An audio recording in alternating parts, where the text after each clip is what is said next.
It's a great day and I welcome you to another beautiful edition of the editorials, a broadcast from Canada. My name is Sandra Asante. Today the focus is mainly on the UK's envoy warned of famine threat in Ethiopia's Tigray region, as well as the tracking change in Ethiopia and the challenges ahead. I'll take a quick commercial break. Stay tuned.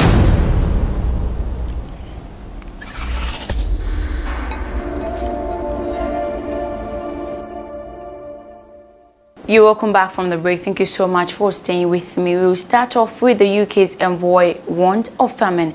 The United Kingdom's permanent representative to the United Nations has warned famine imminent in Ethiopia's embattled Tigray region and the country's north.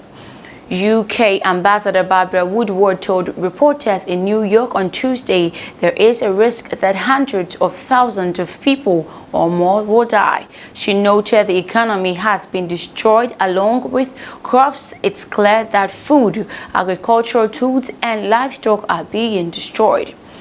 As a result, 350,000 people in Tigray are facing hunger on the scale not seen since the famine in Somalia, Woodward said.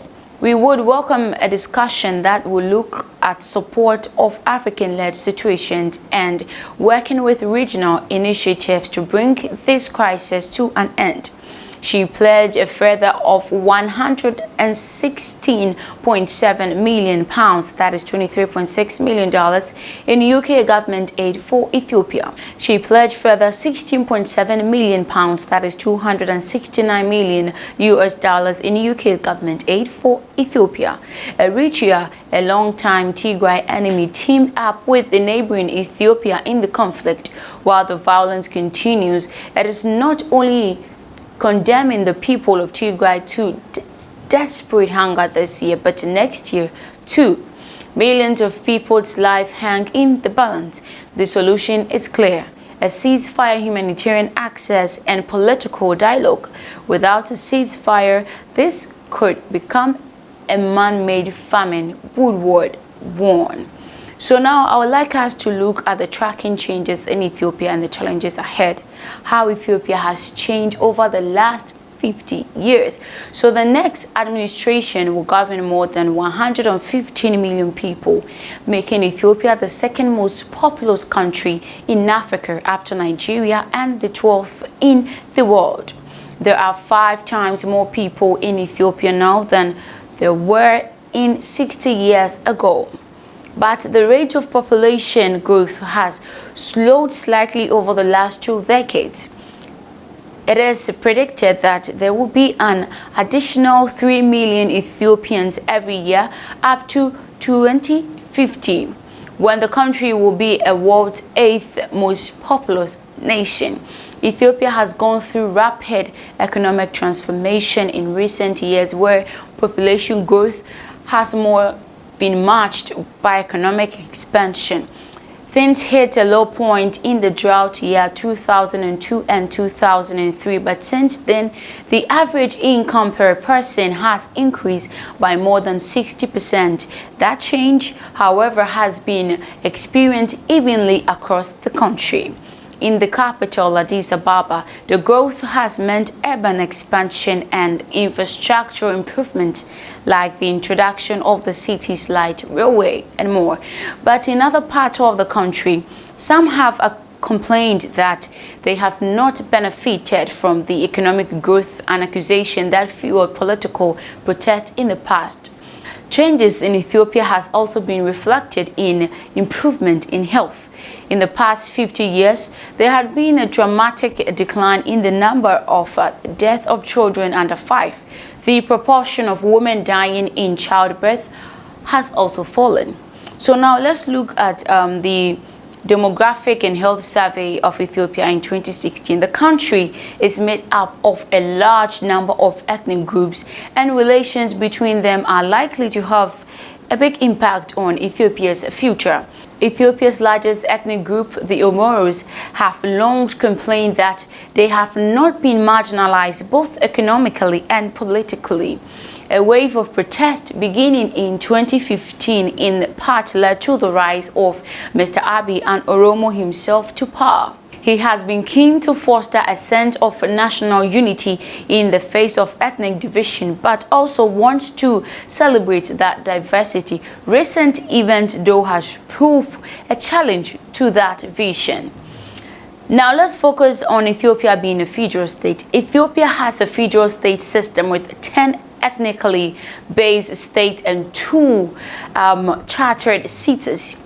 Any ethnic group which does not have its own state can call for a referendum to create one. Sidama was established in 2020 after a vote the year before an 11th state could be created in the southwest following a referendum to be held in September.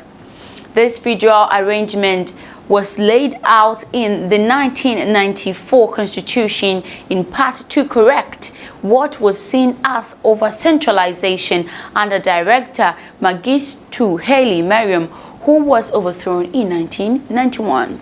However, last November, relations between the central government and the Tigray in the north broke down, with federal troops fighting soldiers loyal to the region's former governing party.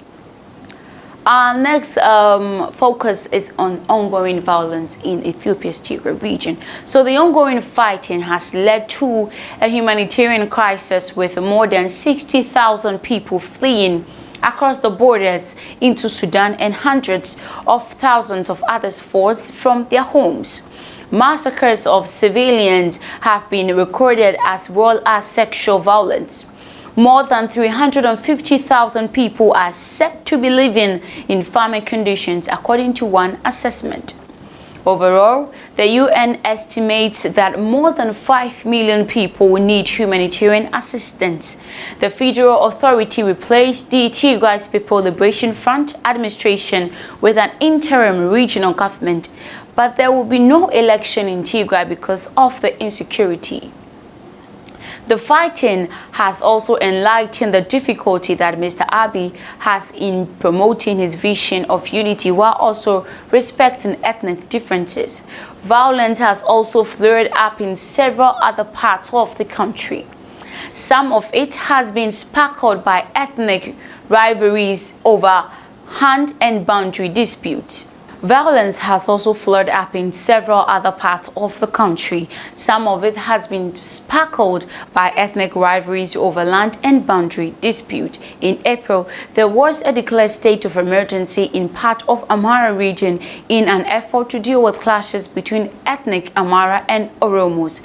Earlier in the month, it was reported that 100 people died in a dispute over the border between the Afar and Somali regional states. There has also been fighting in Banishangwa Gomez, where survivors of an attack last December said members of the Gomez community targeted people from other ethnic groups. Thank you so much for watching all the time. My name is Sandra Santa. You should have a beautiful day. I'll see you some other time.